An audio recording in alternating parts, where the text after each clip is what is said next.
नमस्कार विद्यार्थियों, आज हम पढ़ने जा रहे हैं गीति का छंद। अगर आपको छंद नाम से या इसकी मात्राओं की गणना या इसको कठिन टॉपिक जानकर घबराहट होती है और अगर आप हिंदी साहित्य के विद्यार्थी हैं तो आपको डरने की कोई भी आवश्यकता नहीं है, क्योंकि हम इस जटिल विषय को भी सरल बनाएंगे। अगले कुछ ही मिनटों में, बहुत ही कम समय में आप गीति का छंद को न केवल समझेंगे बल्कि इसमें एक विशेषज्ञता या महारत हासिल कर पाएंगे।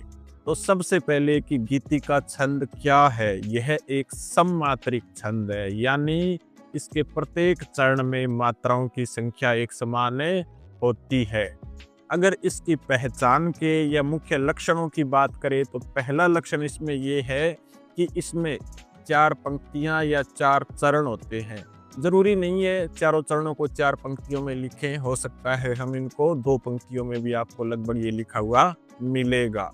दूसरे लक्षण की बात करें तो प्रत्येक चरण में कुल 26 मात्राएं होती है। वैसे आपने थोड़ा बहुत पढ़ रखा होगा कि चरणों में मात्राओं की जो गणना है वो किस प्रकार से करते हैं। तीसरे लक्षण की बात करें तो जो 26 मात्राएं हैं उनमें 14 और 12 मात्राओं पर यति यानी रुकावट होती है।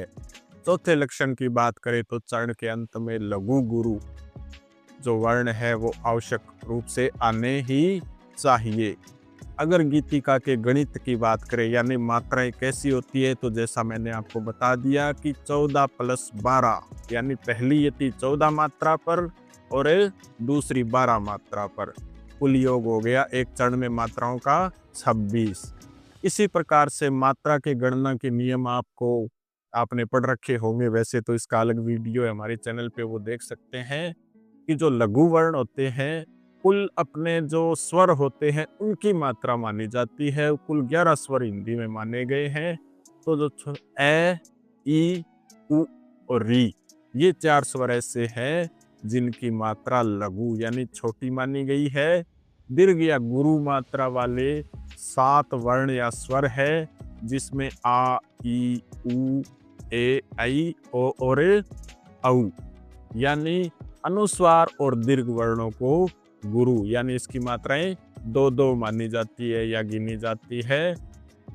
उसके बाद लक्षण लिखने के बाद या देखने के बाद हम देखते हैं कि इसका सबसे प्रसिद्ध उदाहरण जो एक प्रार्थना भी है हमारे विद्यालय में गाई जाती है, इसको आप अच्छे से याद भी कर सकते हो। 1 से 2 बार पढ़ने के बाद भी आपको याद हो जाएगी। जैसे हे प्रभु आनंद दाता ज्ञान हमको दीजिए, शीघ्र सारे दुर्गुणों को दूर हमसे कीजिए। यानी अगर हम इसका विश्लेषण करें तो मात्राओं की गणना कैसे होगी। जैसे हे में 1, प्रेम हे जो वर्ण दिया गया है, जैसे हे वर्ण है उसमें 2 मात्राएं, प्रे में 1, भो में 2 मात्राएं। इस प्रकार मैंने चिन्ह लगा कर इसका विश्लेषण किया है। नीचे अलग अलग इसको तोड़कर जोड़ भी इसका किया है। तो इसमें आप देख रहे हो कि पहली यति यानी ये आधा चरण आया है, हे प्रभु आनंद दाता, इसमें यहाँ पर यति हो रही है। और इस चरण का शेष भाग ज्ञान हमको दीजिए, इसको मैंने अलग अलग से तोड़ के स्लाइड के माध्यम से बताया है ताकि आपको अच्छे से समझ आ जाए। तो 14 मात्राएं तो वो हो गई, 12 ये हो गई, तो टोटल यानी कुल कितनी हो गई 26। तो ये एक चरण पूरा हो गया।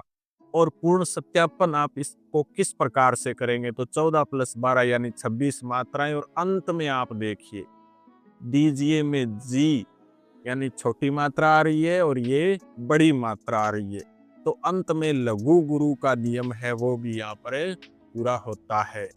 इस प्रकार निरंतरता की आप जांच करेंगे तो शीघ्र सारे दुर्गुणों को दूर हमसे कीजिए, पुनः 14 + 12 यानी दूसरे चरण में भी 26 मात्राएं हैं। यानी यह पंक्ति भी गीति का छंद के सभी नियमों का पालन करती है। तो परीक्षा की रणनीति की दृष्टि से आप देखें तो 3 आसान चरणों का ध्यान रखिए। सबसे पहले आपको इसकी परिभाषा, लक्षण या जिसको विशेषताएं कह सकते हैं लिखनी है कि यह एक सममात्रिक छंद है। इसमें 26 मात्राएं होती है, जिसमें 14 और 12 मात्राओं पर यति होती है। तो सबसे प्रसिद्ध उदाहरण है। उसके बाद आपको वो लिखना है कि हे प्रभु आनंद दाता ज्ञान हमको दीजिए वाला, ठीक है। और तीसरा काम आपको करना है कि मात्राएं लगाकर आपको बताना, जैसा हमने बताया। और उसके बाद आप देख लीजिए सारांश कार्ड, यानी जिसका नाम है छंद का वो है गीतिका छंद। किस प्रकार का टाइप का है छंद? सममात्रिक छंद, यानी प्रत्येक चरण में एक समान मात्राओं की संख्या होती है। अगर गीतिका छंद का गणित अपने देखते हैं तो इसमें 14 + 12 मात्राओं पर यति होती है। 14 और 12 कुल 26 मात्राएं।